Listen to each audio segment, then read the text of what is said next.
West on I-10, you'd go right through Jennings, and you'd eventually make your way in about an hour's time into Lake Charles. That's where our Brandon Walker is live tonight. Brandon, we know that you are in an area that was hit really hard just 6 weeks ago by Hurricane Laura. What are you guys seeing tonight?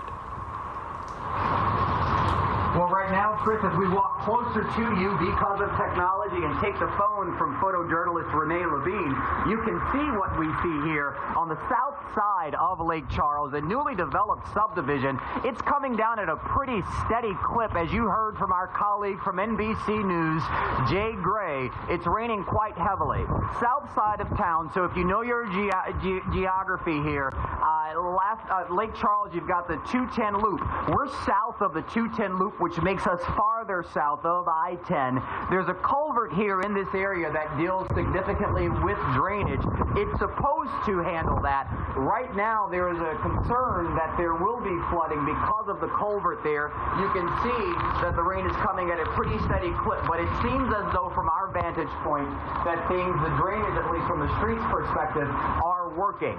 So the concern, though, as things intensify with the eye wall reaching landfall here along the southwestern Louisiana coastline, is debris from Hurricane Laura. Those winds are picking up, as you can see right now here from our live shot on this cell phone. And in other parts of town, you've got piles of debris, and neighbors are concerned with what may be with the winds picking up as things intensify here on this side of town. You can hear those winds ripping, those rains going. You can see the light there flowing in the wind as things intensify on the south side of town here. I mentioned at the top of this live shot that there was a concern with the culvert here. There's a Calcasieu Parish Sheriff's deputy standing guard there, making sure that things are all right here in this subdivision right now as things pick up.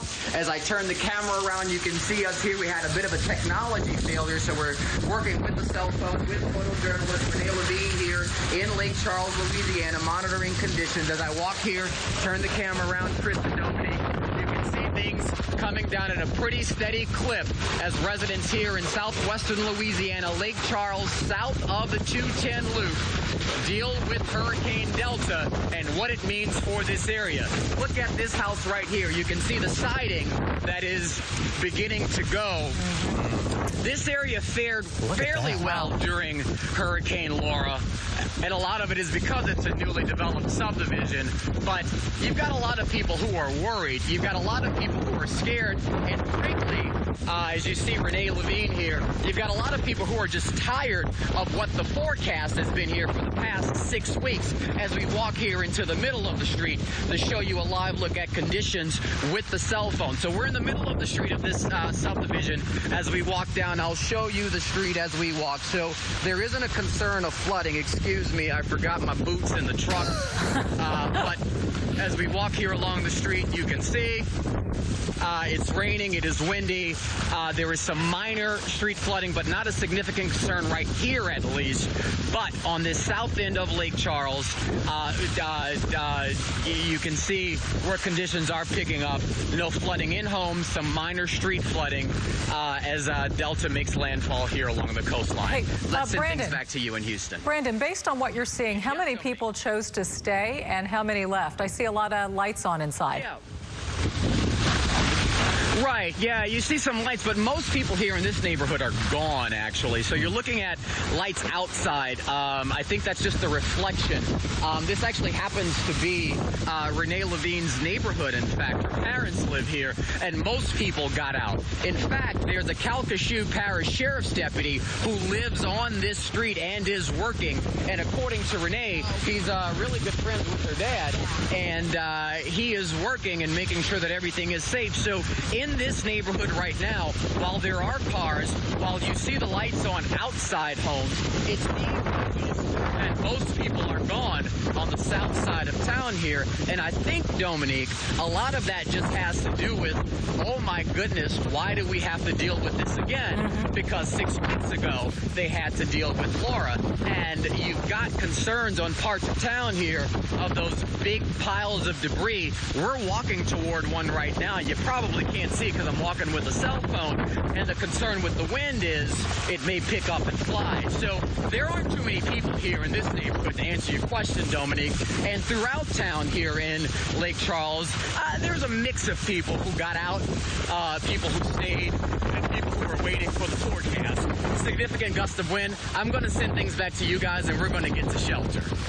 Hey, as you make your way back to shelter, Brandon, why don't you pan that camera around as you walk back over to what I assume is Renee's parents' house. We all remember Renee doing a live interview with us when Hurricane Laura came ashore. She was in the parking structure there of the Golden Nugget, and we were listening to her, and she was kind of recounting what it meant to see her hometown be hit so hard, and now here we are 6 weeks later with the same type of thing developing again.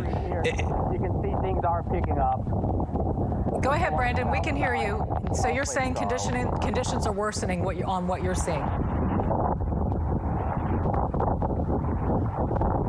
It may be hard for him to hear us depending on which way the wind is hitting him. Right. If it's from the back, he probably cannot. But he's making his way back over to shelter. We saw the siding of the house next door being slowly peeled off like a Band-Aid.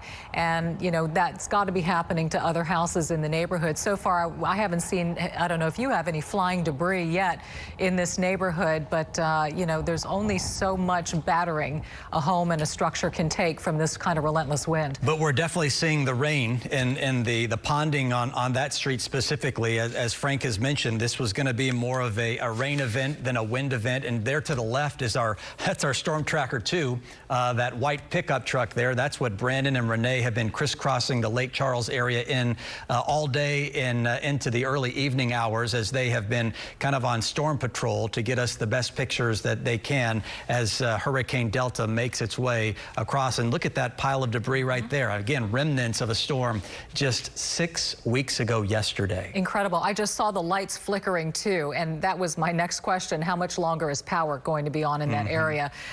So again, you know, they're lucky they still have power with these types of wind gusts. Brandon is in Lake Charles. He's just off of Loop 220, which dips a little bit to the south. And so far, we have not seen anything near what we saw 6 weeks ago from Hurricane Laura.